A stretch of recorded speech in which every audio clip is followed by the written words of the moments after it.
Wonder, pages 61 to 70. September. The rest of September was hard. I wasn't used to getting up so early in the morning.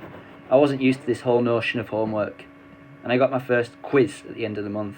I never got quizzes when Mum homeschooled me. I also didn't like how I had no free time anymore. Before I was able to play whenever I wanted to, but now it felt like I always had to do stuff for school. And being at school was awful in the beginning. Every new class I had was like a new chance for kids to not stare at me. There were sneak peeks at me from behind the notebooks, or when they thought I wasn't looking. They would take the longest way around me to avoid bumping into me in any way, like I had some germ they would catch, like my face was contagious. In the hallways, which were always crowded, my face would always surprise some unsuspecting kid who hadn't heard about me. The kid would make the sound you make when you hold your breath before going underwater, a little sound. This happened maybe 4 or 5 times a day for the first few weeks, on the stairs, in front of the lockers, in the library. 500 kids in the school. Eventually every one of them was going to see my face at some time. And I knew after the first couple of days that word had gotten round about me, because every once in a while I'd catch a kid elbowing his friend as they passed me, or talking behind their hands as they walked by. I can only imagine what they were saying about me. Actually, I prefer not to try to imagine it. I'm not saying they were doing any of these things in a mean way. By the way, not once did any kid laugh or make noises or do anything like that. They were just being normal, dumb kids. I know that. I kind of wanted to tell them that. Like, it's okay, I know I'm weird looking. Take a look. I don't bite. Hey, the truth is, if a Wookiee started going to school all of a sudden, I'd be curious. I'd probably stare a bit. And if I was walking with Jack or Summer, I'd probably whisper to them, "Hey, there's the Wookiee."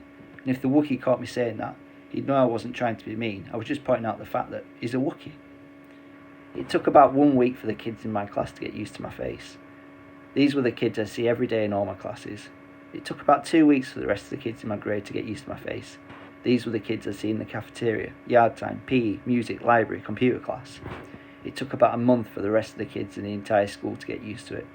They were the kids in all the other grades. They were big kids, some of them. Some of them had crazy haircuts. Some of them had earrings in their noses. Some of them had pimples. None of them looked like me.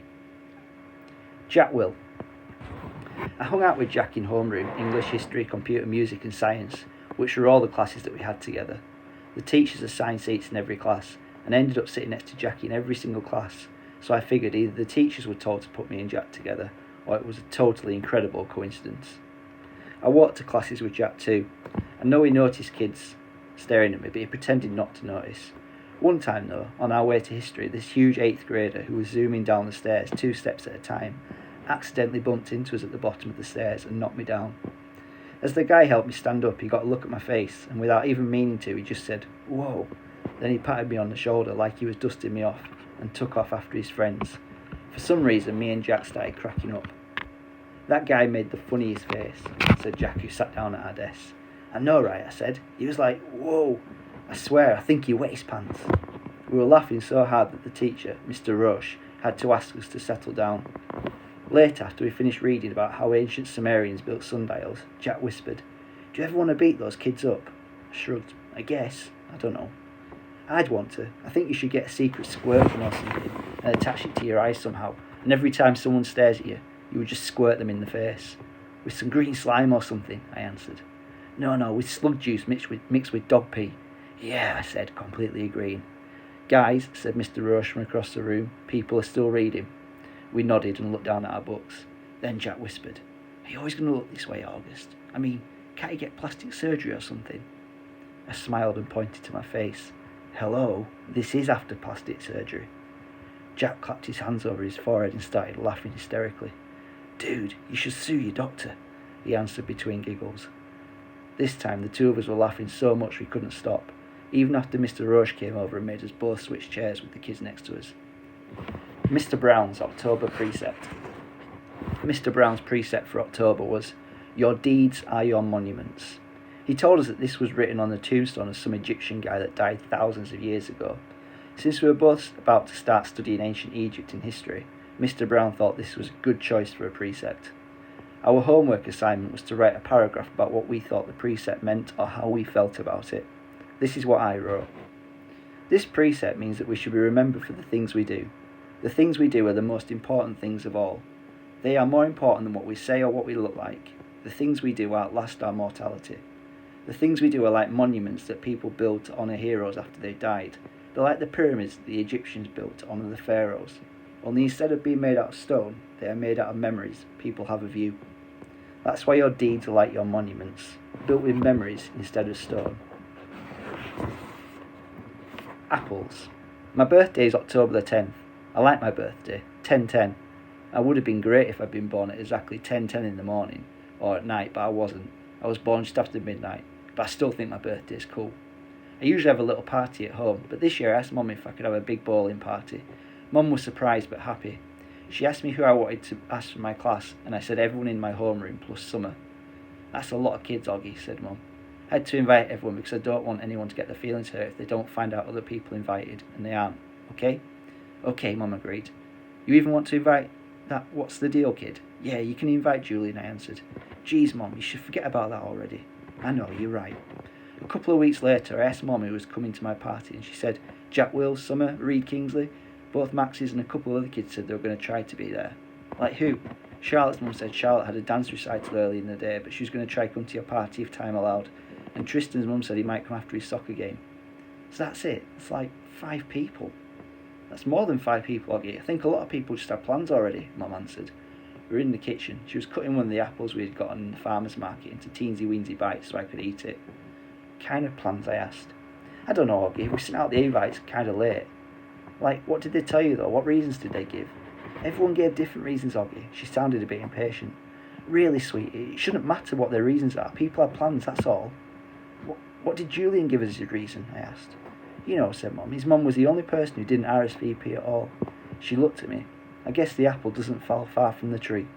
I laughed because I thought she was making a joke, but now I realised that she wasn't. What does that mean? I asked. Never mind. Now go wash your hands so you can eat. My birthday party turned out to be much smaller than I thought it would be, but it was still great. Jack, Summer, Reed, Tristan and both Maxes came from school, and Christopher came too, all the way from Bridgeport with his parents.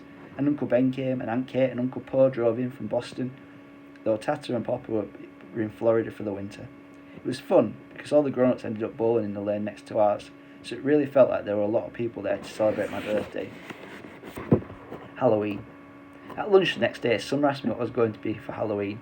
Of course, I've been thinking about it since last Halloween, so I knew right away. Boba Fett. You know you can wear a costume to school on Halloween, right? No way, really? So long as it's politically correct. What, like no guns and stuff? Exactly. What about blasters? I think a blaster's like a gun, Oggy. Oh man, I was shaking my head. Boba Fett has a blaster. At least we don't have to come to school like a character in a book anymore. In the lower school, that's what you had to do. Last year I was the Wicked Witch from the West, from the Wizard of Oz. But that's a movie, not a book. Hello, Summer answered. It was a book first. One of my favourite books in the world, actually. My dad used to read it to me every night in 1st grade. When Summer talks, especially when she's excited about something, her eyes squint like she's looking right at the sun. I hardly ever see Summer during the day, since the only class we have together is English. But ever since that first lunch at school, we sat at the summer table together every day, just the two of us. So what are you going to be? I asked her. I don't know yet. I know what I really want to go as, but I think I might be too dorky. You know, Savannah's group isn't even wearing costumes this year.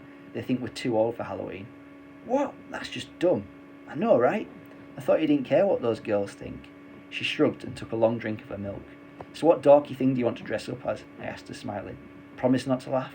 She raised her eyebrow and her shoulders, embarrassed. A unicorn. I smiled and looked down at my sandwich. Hey, you promised not to laugh, she laughed. Okay, I said, but you're right, that is too dorky. I know, she said. If I have it all planned out, I'd make a head out of papier-mâché and paint the horn gold and make the mane gold too. It would be so awesome. Okay, I shrugged. Then you should do it. Who cares what other people think, right? Maybe what I'll do is just wear it for the Halloween parade, she said, snapping her fingers. And I'll just be like a goth girl for school. Yeah, that's it, that's what I'll do. Sounds like a plan, I nodded. Thanks, Oggy, she giggled. You know that's what I like best about you. I feel like I could tell you anything. Yeah, I answered, nodding. I gave her a thumbs up sign. Cool beans. School pictures. I don't think anyone will be shocked to learn that I don't want to have my school picture taken on October the 22nd. No way, no thank you. I stopped letting anyone take pictures of me a while ago. I guess you could call it a phobia. No, actually, it's not a phobia. It's an aversion, which is a word I just learned in Mr. Brown's class. I have an aversion to having my picture taken. There, I used it in a sentence. I thought Mum would try to get me to drop my aversion having my picture taken for school, but she didn't. Unfortunately, while I managed to avoid having the portrait taken, I couldn't get out of being part of the class picture. Ugh. The photographer looked like he'd just sucked on a lemon when he saw me. I'm sure he thought I'd ruined the picture. I was one of the ones in the front sitting down. I didn't smile, not that anyone could tell if I had.